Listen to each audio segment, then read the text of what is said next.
Student છો બધા, કોલેજની બધાની એક્ઝામ્સ પતી રહી છે, સ્કૂલની એક્ઝામ્સ પતી રહી છે અને આપણે બધા અને આપણા માતા પિતા, આપણા પેરેન્ટ્સ વિચારી રહ્યા છે કે હવે આગળ શું કરીએ તો ફ્યુચર સારું થાય છોકરાઓનું. ગુજરાતની અંદર સિવિલ સર્વિસીસમાં જોઈન થવા માટે અવેરનેસ બહુ જ ઓછી છે. તો આજે આપણે ટૂંકમાં ડિસ્કસ કરીએ કે ભાઈ શું સિવિલ સર્વિસીસ માટે પ્રિપેરેશન કરાય, યુપીએસસી હોય, અને જો આપણે આ એક્ઝામ્સ આપીએ તો એની તૈયારી કઈ રીતે કરવાની. તૈયારી તો પછીની વાત છે, સૌથી પહેલાં તો આપણને રિઝલ્ટ શું આવશે, એટલે કે ભાઈ આ એક્ઝામ પાસ થઈ ગઈ પછી શું, રાઈટ. આપણે આપણા બાળકો નાના હોય ત્યારથી મોટા થઈને શું કરશે એની ચિંતા કરતા હોઈએ, એટલે જ આપણે પહેલેથી વિચાર્યું હોય કે ભાઈ મારો છોકરો ડૉક્ટર બનશે. તો સપોઝ કોઈ માણસ MBBSની ડિગ્રી લે છે તો એ પોતાનું ક્લિનિક ખોલી શકે છે, ક્યાં તો પછી કોઈ હોસ્પિટલમાં કામ કરી શકે છે. છોકરો કે છોકરી એન્જિનિયર બને તો કન્સલ્ટન્સી ફર્મ ખોલી શકે, ક્યાં તો કોઈ કંપનીમાં જોબ કરી શકે એઝ એન્જિનિયર, જ્યાં એમને ટેકનિકલ એક્સપર્ટીઝ જોઈતી હોય. હવે આ શું છે સિવિલ સર્વિસીસ એટલે શું? સો અકોર્ડિંગ ટુ મી, ઓકે, મેં આ કરિયર પરસ્યુ કર્યું છે અને ઘણા વર્ષોથી છોકરાઓને ગાઈડન્સ આપું છું આ જ કરિયર વિશે. તો અકોર્ડિંગ ટુ મી જો જોવા જઈએ, this is one of the best career options. જો તમને એકનું એક કામ રિપીટેટિવલી કરવાથી કંટાળો આવતો હોય, તમને એમ મલ્ટી ડાયમેન્શનલ કામ જોઈતું હોય, તમને એક સ્ટેબલ જોબ જોઈએ છે, સિક્યોર જોબ જોઈએ છે, પરમનન્ટ જોબ જોઈએ છે, જો તમને સોશિયલ સ્ટેટસ જોઈએ છે, તો આ સિવિલ સર્વિસીસ વાળું કરિયર છે ને એ તમારા માટે બેસ્ટ કરિયર ઓપ્શન છે. આપણામાંથી ઘણા બધા લોકો એવા હોય કે ભાઈ આપણને પાવર જોઈએ, રિસ્પેક્ટ જોઈએ અને આપણને લોકો માટે કંઈક કરવું હોય, right. You want to help people, મદદ કરવી છે લોકોની. So this is one of the best career options you can opt for. હવે આપણે વાત કરી ડૉક્ટર ને એન્જિનિયરની. હવે જો આપણે આ જીપીએસસી કે યુપીએસસીની એક્ઝામ પાસ કરીએ તો આપણને શું જોબ મળે? ઓકે, સૌથી પહેલાં તો આપણે ડિગ્રી લઈએ છીએ, બહુ જરૂરી છે, એમ નથી કહેતી ડિગ્રી ના લેવી જોઈએ, ડિગ્રી બહુ જ ઇમ્પોર્ટન્ટ છે લાઈફમાં, ભણવું બહુ જ ઇમ્પોર્ટન્ટ છે. જોબની ગેરંટી નથી હોતી, પણ જો તમે આ એક્ઝામ છે જીપીએસસી ઓર યુપીએસસી પાસ કરો છો તો પછી તમને લોકોને એક ગવર્મેન્ટ જોબ મળે છે. ના, ઘણી બધી વખત આપણને એમ થાય કે ગવર્મેન્ટ જોબ એટલે આપણે મગજમાંથી બહુ છે ને હલકું ગણીએ, આપણે એમ વિચારીએ કે એવી જોબ કોણ કરે ગવર્મેન્ટમાં. બટ ગાઈઝ, જેને અવેરનેસ છે, they understand the importance and the respect and the power and everything that comes with the job. So જો તમે આ એક્ઝામ પાસ કરો, યુપીએસસી આપો એ યુનિયન એટલે કે ઇન્ડિયા લેવલની છે અને જીપીએસસી એક્ઝામ જે છે એ ગુજરાત લેવલની છે. બંને એક્ઝામ ઇંગ્લિશ મીડિયમ અને ગુજરાતી મીડિયમમાં આપી શકાય છે.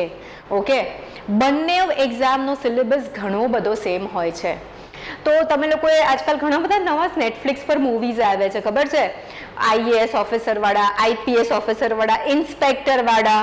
સો જો તમને એક એવું કરિયર જોઈએ છે કે તમારે ડેઈલી લાઈફમાં રિપીટેટિવ વર્ક ના હોય, 9 to 5 જોબ ના હોય, રાઈટ, તમારે રેવન્યુ ડિપાર્ટમેન્ટ જોવાનું આવે, તમારે ડેવલપમેન્ટ ગામડાઓનું જોવાનું આવે, ટ્રાઇબ્સનું જોવાનું આવે, ડિઝાસ્ટર મેનેજમેન્ટ જોવાનું આવે, કોઓર્ડિનેશન કરવાનું આવે.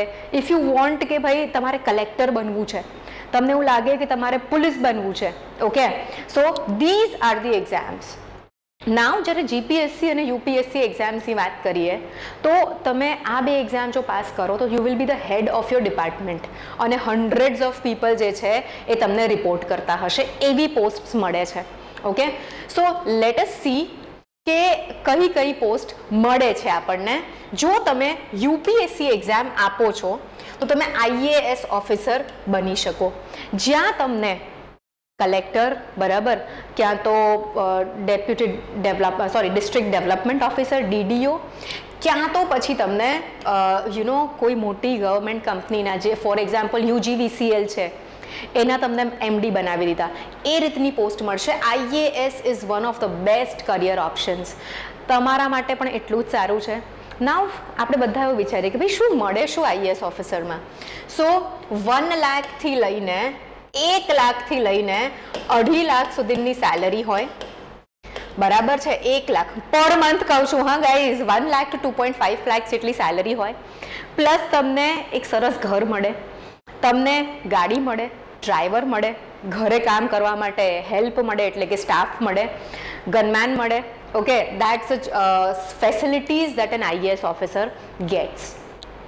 એના પછી બીજું બહુ જ ફેમસ ઓપ્શન છે જે લોકો ઓપ્ટ આઉટ કરે છે, એ છે IPS. સો તમને અહીંયા આગળ બરાબર પોલીસમાં હાયર પોસ્ટ પર જોબ મળશે અને અલાઉન્સીસ ઓલમોસ્ટ સેમ હોય છે, ઘર, ગાડી, નોકર, ચાકર, ગનમેન. ઓકે, દેન ઇન્ડિયન ફોરેન સર્વિસ. ઘણા બધા છોકરાઓ આજકાલ ઇન્ડિયન ફોરેન સર્વિસ બહુ જ પસંદ કરે છે. નાવ આપણને બધાને એમ થતું હોય કે ભાઈ મારા છોકરાને કે છોકરીને ફોરેન મોકલું કરિયર બનાવવા માટે, બટ એકચ્યુઅલી સ્પીકિંગ ઇન્ડિયામાંથી જેટલા પણ છોકરાઓ કરિયર બનાવવા માટે વિદેશ જાય છે એમાંથી આઈ વુડ સે 10 to 20% એક વ્હાઇટ કોલર કરિયર બનાવવામાં સફળ થાય છે. બાકી છોકરાઓ બહુ જ મહેનત મજૂરી કરે છે ઇનિશિયલ યર્સમાં, ત્યારે એમને સારું કરિયર ઓપ્શન મળે છે. અને ઘણી બધી વખત અત્યારે ટ્રેન્ડ છે કે છોકરાઓ આટલો બધો ખર્ચો કર્યા બાદ પાછા આવે છે. હવે આ ઇન્ડિયન ફોરેન સર્વિસ છે શું? તમે ઇન્ડિયાના રિપ્રેઝેન્ટેટિવ બનીને કોઈ કન્ટ્રીમાં જાઓ છો અને તમે ઇન્ડિયાના અને એ કન્ટ્રીના ડિપ્લોમેટિક રિલેશન્સનું ધ્યાન રાખો છો. સો વેરી પ્રેસ્ટિજિયસ જોબ. બરાબર, તમને અબ્રોડમાં હાઉસ મળશે with all this sort of facilities and great social status. These are other services: Indian Audit and Account Service, Indian Civil Account Service, Indian Corporate Law Service, Indian Defence Account Service, Indian Defence Estate Service, Indian Railway Accounts Office. બહુ જ બધી હોય છે post. આ થોડીક જ post તમારા માટે લગાવી છે. હવે જોઈએ તો જો તમે UPSC ની સાથે GPSC એક્ઝામ પણ આપો છો, બરાબર, syllabus is 80% similar, 80% syllabus same છે.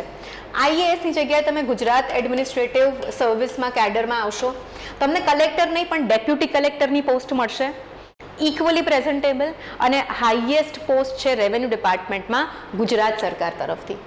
IPSની જગ્યાએ તમે બનશો ગુજરાત પોલીસ સર્વિસ, તમે લેશો અને તમે DYSPની પોસ્ટ મળશે, deputy superintendent of police, very high post. Okay, foreign service ના હોય બટ આપણને મળી શકે છે assistant director of tax service. Okay, ACST કહે છે. Then you have many other post like તમે મામલતદાર બની શકો છો, તમે સેક્શન ઓફિસર એટલે કે ગાંધીનગરમાં સચિવાલયની અંદર બેસીને કામ કરી શકો છો. Lot of opportunities, lots of options. And આટલું બધું મેળવવા માટે શું ભણવું પડશે, શું તૈયારી કરવી પડશે? So guys, basic syllabus 6 to 12થમાં આપણે સ્કૂલમાં જે ભણ્યા છીએ એ અને કરંટ અફેર્સ બેઝિક આટલું જોઈશે. એની ઉપર થોડાક કોન્સેપ્ટ્સ બિલ્ડ કરવા પડશે. સો જો તમે તમારા કરિયર ચોઇસને લઈને કન્ફ્યુઝડ છો, તમારું એક સારું ફ્યુચર જોઈએ છે કે તમારા બાળકો માટે એક સારું ફ્યુચર જોઈએ છે, તો આઈ વુડ સે આનાથી સારું ઓપ્શન તમે નહીં એક્સપ્લોર કરી શકો. યસ, કોમ્પિટિશન છે, મહેનત છે, બટ આપણને બધાને ખબર છે જો આપણને કોઈ બહુ ગ્રેટ વસ્તુ અચીવ કરવી હોય, બરાબર, તો એના માટે મહેનત તો એટલી લાગશે જ, રાઈટ? સો ગાઈઝ, હું શ્રુતિ પંચાલ લાસ્ટ યરની GPSC એક્ઝામમાં મારો 9th રેન્ક આવ્યો હતો. એની પહેલાંની GPSC એક્ઝામમાં મારો 66th રેન્ક આવ્યો હતો.